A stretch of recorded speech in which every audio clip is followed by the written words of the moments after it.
Assalamualaikum warahmatullahi wabarakatuh, and a very good morning to all participants. I'm Azrin Shahida and I will be the moderator for today's event. So, one of the challenges of developing RE projects as highlighted in the guide is access to financing. And this is partly due to the MFI's unfamiliarity of the RE project life cycle. I am joined here this morning by our next presenter, Yang Bahagia Datuk Khairuddin bin Tan Sri Muhammad Hussein, Group Chief Executive Officer of the Concord Group of Companies. Good morning, Datuk. Thank you for joining us today. Good morning, Azrin. Datuk Khairuddin will be presenting about project management and operation and maintenance of biogas renewable energy projects. The Concord Group has presence in the renewable energy sectors of Malaysia and Indonesia, focusing on biogas production from palm oil mill effluent. Yang bagi Datuk, the floor is yours. Yeah, thank you. Okay, begin. Assalamualaikum and a very good morning to everyone. My name is Datuk Khairuddin bin Tan Sri Muhammad Hussein, currently the CEO of Concord Group of Companies. Concord Group, we have operations in Malaysia and Indonesia. Primarily in Malaysia, we are a developer of biogas projects from palm oil mill effluent, and in Indonesia we also do EPCC and operation and maintenance for biogas plants. I share with everyone before I start with my presentation this morning. Maybe Azrin can proceed. Thank you, Datuk.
The topic that I'm going to present today is entitled Project Management and Operation and Maintenance on Biogas Renewable Energy.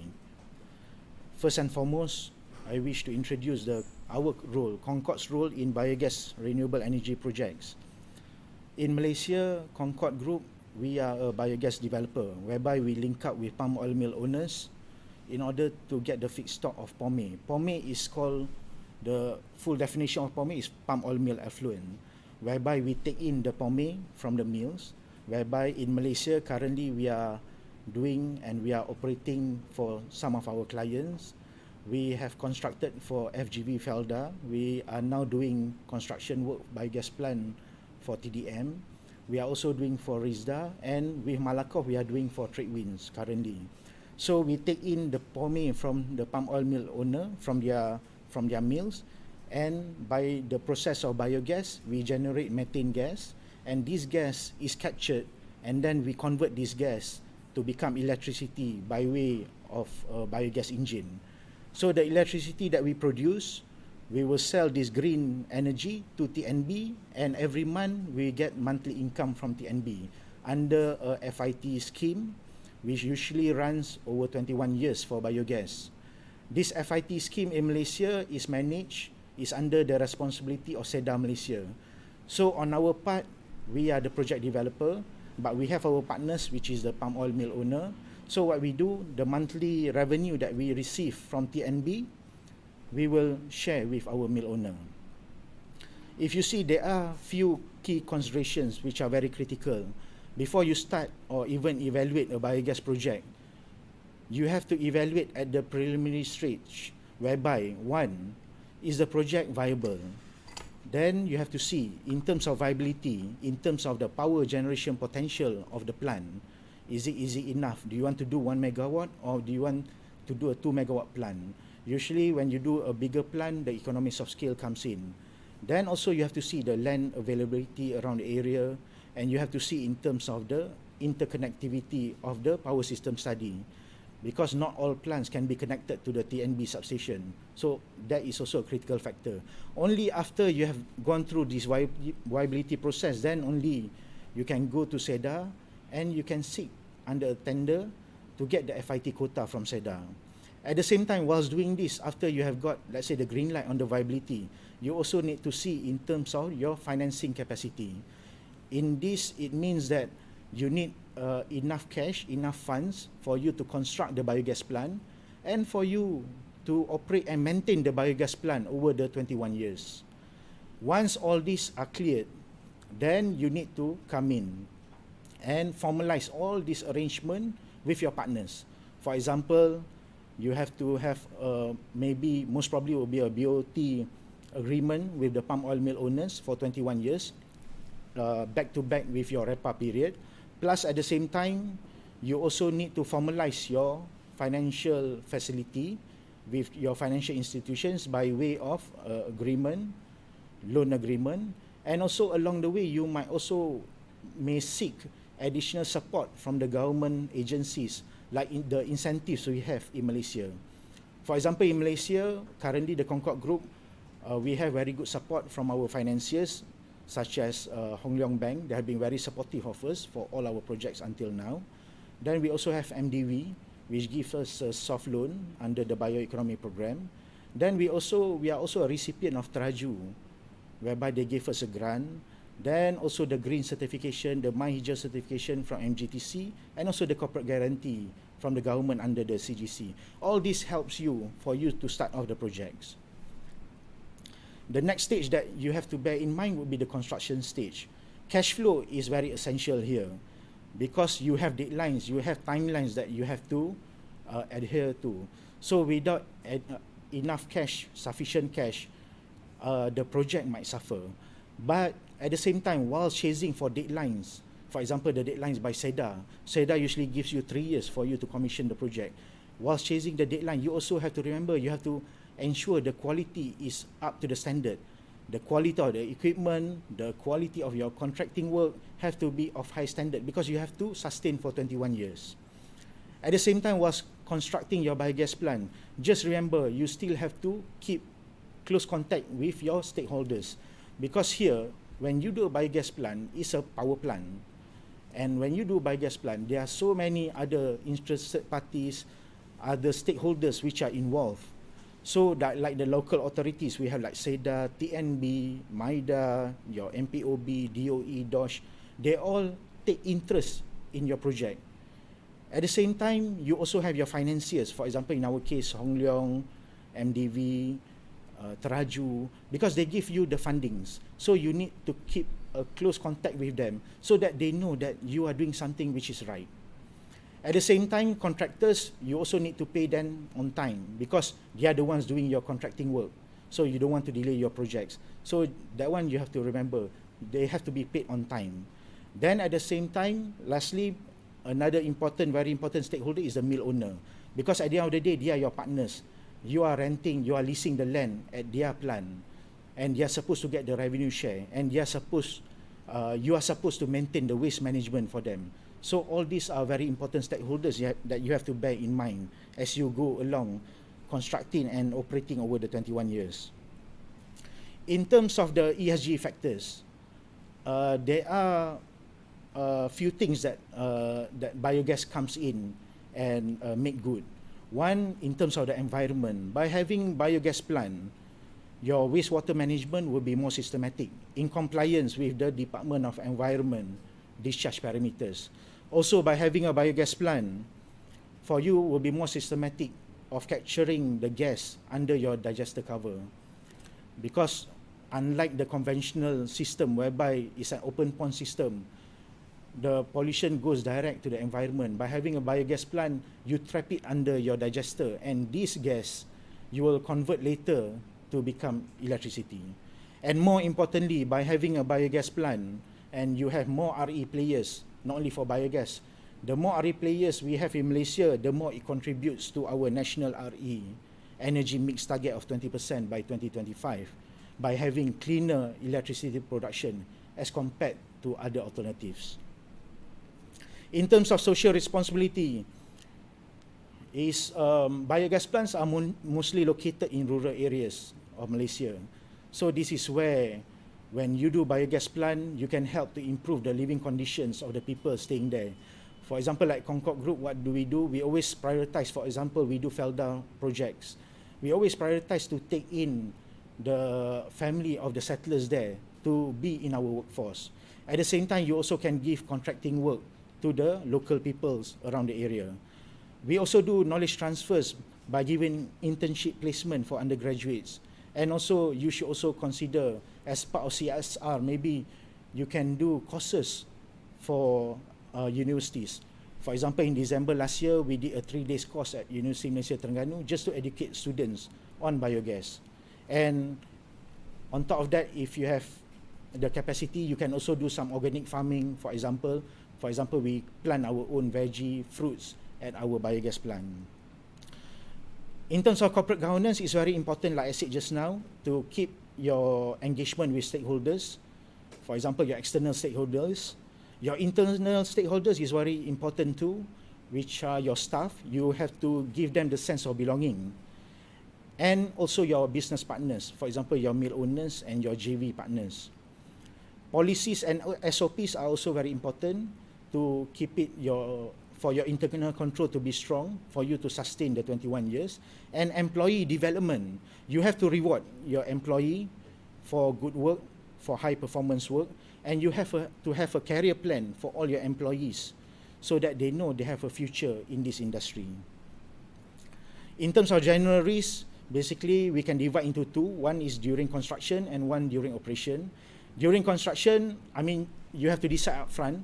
Either you build a very high spec, very expensive biogas plant, you have to outlay a bit more in advance, but over the years it can sustain, so you can reduce your O&M for the 21 years, or you can do a lesser spec and a cheaper biogas plant, but you may need to pay more as you go along to operate and maintain over the 21 years. So you have to decide your priority. During operation, if you see on my slide, we have few factors that we have to bear in mind in terms of managing risk. One is the fluctuation of the feedstock supply, the decommissioning of mill, on the availability of the spare parts or equipment as we operate over the 21 years, the lack of skilled workforce as we go along. So training is very important. And also in biogas plant, breakdowns and repairs are normal. So the more important thing is how do you attend corrective maintenance in time for you to start back operation. That is important. If you see the next slide, this is the overview of the whole system. You have the palm oil mill discharging the palm oil mill effluent into our biogas plant. Then by way of process, we capture the gas, we convert into electricity, and we sell back to the national grid. This is the whole cycle. The role of financial institutions. Currently in Malaysia, we have very good incentives given by the government agencies, because I'm also the chairman of Asia Pacific Biogas Alliance. When I compare with other countries, I must say the incentives we have here is very, very good. So for example, for a new player, if you have to start today, where do you go first? You go direct to the bank.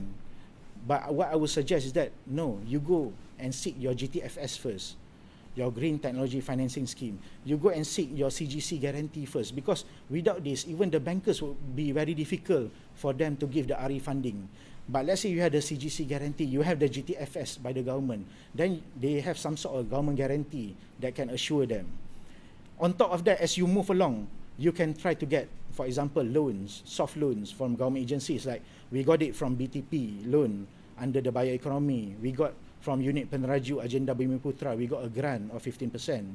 Then also, we are also a recipient of pioneer status from MIDA, and also a recipient, if you see MIDA, they also have the tax incentives there under GITA and GITE. This is some of the incentives that you should consider. Okay, my last slide, this is basically our wish list from the industry players to the financial institutions. Usually, if you need to have a financing facility, it will take anywhere between 7 to 9 months. What we request here is that for the processing time to be much lower, because we have a deadline we set out of 3 years. If it takes 8 to 9 months for the drawdown to happen, then it will delay our project. Secondly, loan financing ratio to make it higher.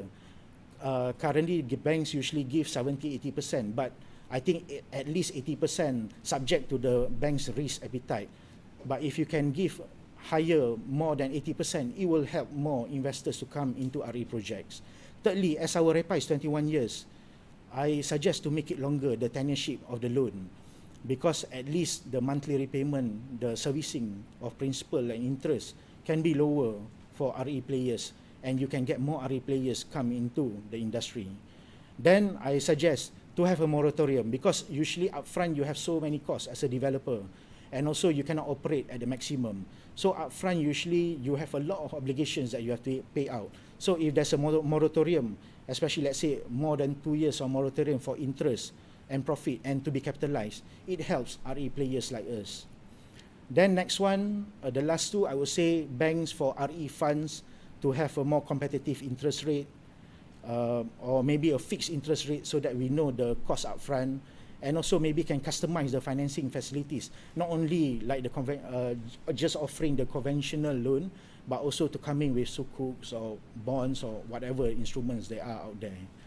I think I have to end my presentation here because I've been given the signal by the moderator. But anyway, any other questions I can answer during the Q&A session. We have another question here for Datuk Khairuddin. The question is, how does the current e-bidding FIT implemented by SEDA affect your company, Concord, on the investment return and project planning? That's a good question, Nazrin.